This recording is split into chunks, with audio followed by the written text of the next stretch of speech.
So this morning I read Beyond the Pleasure Principle by Sigmund Freud, which led me to reading his essay called Formulations on the Two Principles of Psychic Functioning, where he talks about something called the pleasure principle.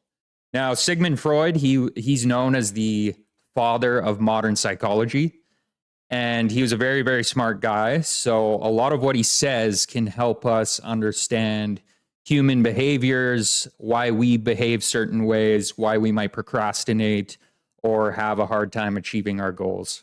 So today we're going to talk about the pleasure principle, what it is, how it can help you in your life, and why it's important. So the pleasure principle is the basic idea that the human brain is designed to chase pleasure and avoid pain. So this explains why people do a lot of things like smoke or drink or eat fast food. It's because it provides pleasure in the moment, even though in the long term it can cause a lot of pain, a lot of health issues, maybe your relationships get messed up. It's because the time between doing the thing and seeing the result is so long that your brain doesn't associate the smoking with the lung cancer, right? The quick pleasure of the smoking is a lot more powerful than maybe getting lung cancer in 10 years, right? So this is important to understand when we're trying to achieve some sort of goal. Like say you're overweight and you want to get a six-pack. The time between you doing the activities of dieting and exercising and seeing the result of the six-pack is probably more than 3 months. So your brain, while you're doing those things, those painful things, dieting, eating salads, going for runs, your brain does not associate those with any kind of reward or any kind of pleasure. So it's a lot more likely that you're going to fall off track and do something more pleasurable.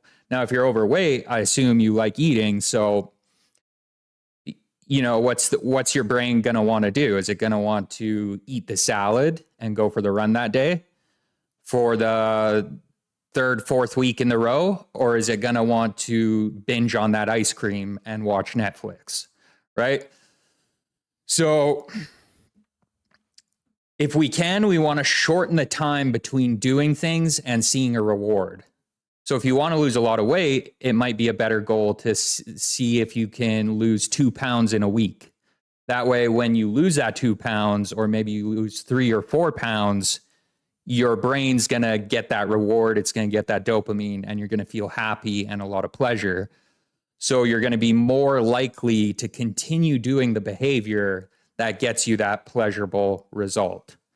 So anytime we have a goal or anything we want to achieve, whether it's working on a business or motivating somebody else, maybe this is important to understand in your business too. Like a lot of times we want to get a client a result as quickly as possible because they're going to perceive your product or service as more valuable. And they're also going to get that instant pleasure reward so they continue to use your product or service.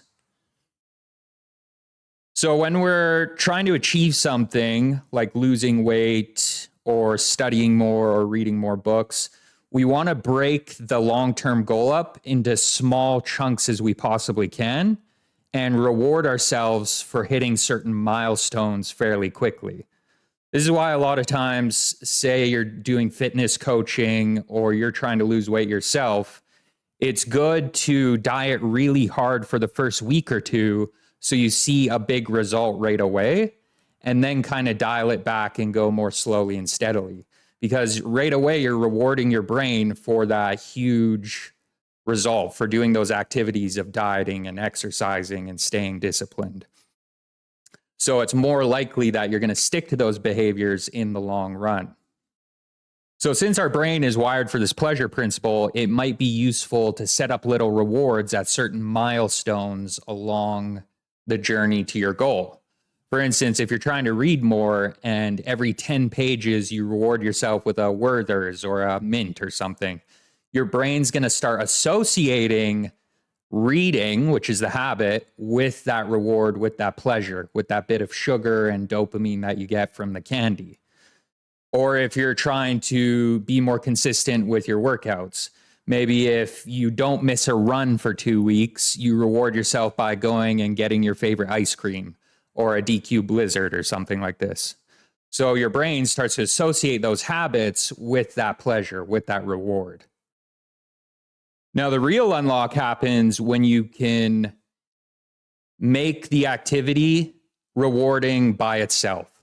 So if you connect whatever the goal is, maybe you want to lose some weight or you want to read more, with your values and your mission and the things that are most important to you, your family, looking better, your health. If you start connecting it to all these things that you want and desire in life, and then you also connect not doing the thing, not exercising, not reading, with all the things the hell you don't want in life, maybe you'll die sooner. Maybe people won't respect you as much. Maybe you'll get less girls because they'll find you less attractive.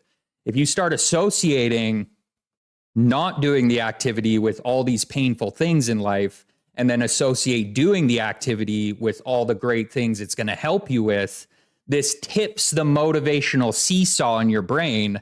So you want to do the activity. You're being pulled towards it now, and you're getting energized when you do that activity because your brain naturally wants to avoid all those bad, terrible things and go towards the pleasure of whatever thing you want in the future. So in the essay, Freud discusses the pleasure principle, but then he also introduces the reality principle. And the reality principle is basically your ability for delayed gratification. Like he describes it as a kid, you first develop the pleasure principle where you immediately want to satisfy your desires as quickly as possible. But then with things like memory and cognition and planning and long-term thinking, you develop what's called the reality principle, which is basically that you fit that pleasure principle into reality. So you might avoid the short-term pleasure of smoking because you understand that in the long term, it's going to cause you a lot of pain if you get cancer. So that's the reality principle. And the reality principle is still the pleasure principle. It benefits the pleasure principle. It makes it better. It makes it able to operate in reality better. Because if we're just running around satisfying all our short-term desires, we all know our life would be absolute shit, right? So that's where the reality principle comes in. It sort of controls the pleasure principle so you can operate in reality better. Now, the key with the reality principle is, again, tipping that motivational seesaw. So you want to connect whatever your goal is, whether it's losing weight or reading more, to all the good things that you value in life, whatever that is, your mission, your purpose, your family, your job, your career. You're going to connect how losing weight is going to benefit all those things.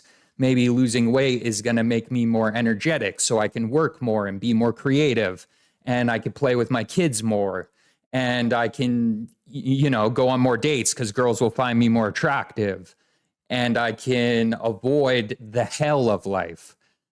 So losing weight is going to help me avoid sickness and death and being slow and sore and old, right? So you're tipping that motivational seesaw till eventually it becomes very easy to do the habits of working out and eating healthy because your brain just automatically associates not doing those things with the absolute hell reality and then doing the habit with creating an absolute heaven. So this also has a lot of applications in business as well. If you provide some kind of service or you sell a product, you want to get your customer a win as quickly as possible. So if you're a fitness coach, this is why fitness coaches will oftentimes put you on a very strict diet at first. So you see a fast result and then you stick with the program. You want to keep paying for the coaching because you saw a quick result. Or why Amazon wants to get you your package as quickly as possible, because as soon as you get that package, it rewards the action of buying something on their website. The faster they can get you your package, the more it engages that pleasure principle. And it's also a great tool in marketing. If you can paint the picture of how good life is going to be for someone by using your product or service, and then paint a picture of all the pain they can avoid by using your product or service, it motivates them to take action and buy your product or service. But in understanding how others are motivated, it's useful to understand how we ourselves are motivated first. So get a long-term goal, break it up into smaller chunks so that you engage that short-term reward cycle. Maybe plan out some milestones where you could reward yourself with certain things you like, and then try to tip that motivational seesaw. So painting the hell your life will be if you don't do the habit, but also painting a picture of the heaven your life could be if you do those good habits. And then it could be useful to keep a journal as well. Why do I do certain things? Why am I motivated to eat ice cream instead of go to the gym? Maybe going to the gym's too painful. Maybe I could reward myself with ice cream after, or I can make the gym more fun by putting on music. So kind of brainstorm and figure out why you take certain actions, why you do certain behaviors in the first place. And then this might be useful to understand how your brain works and thus understand how other people's brain works. And imagine if you know how to motivate yourself, that means you will know how to motivate other people. And once you can motivate other people to take certain actions, to maybe work on a project with you or to give you money, or it just unlocks your entire life once you can figure out how to motivate other people's action, how to get other people inspired, how to get them to take certain actions. Imagine how good your life could get. Anyways, that's the pleasure principle. Hope you enjoyed, and I'll talk to you later. Peace.